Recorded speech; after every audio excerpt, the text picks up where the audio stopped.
At the start of the Civil War, the land that would eventually become Arlington National Cemetery was owned by General Robert E. Lee, the Southern general. You know, General Lee. Amazing story, super duper short version. The Union Army took General Lee's property and decided to turn it into the Arlington National Cemetery. A century and a half and 8 wars later, more than 250,000 men and women who have died in American conflicts are buried at Arlington National Cemetery. This afternoon, soldiers from the 3rd U.S. Infantry placed American flags in front of every single one of those graves. It's a ceremony that happens every year. They call it Flags In. It happens every year just before Memorial Day weekend. They did the same thing for all 14,000 graves at the U.S. Soldiers and Airmen's Home National Cemetery across the river in Washington. A remarkable undertaking and a fitting reminder that the upcoming weekend is not just a 3-day weekend where you get an extra day off work.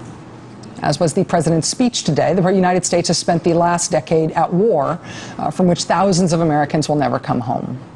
The day for remembering all of the men and women who made the ultimate sacrifice for this country is this upcoming Monday. The holiday is called Memorial Day, held every year on the final Monday of May.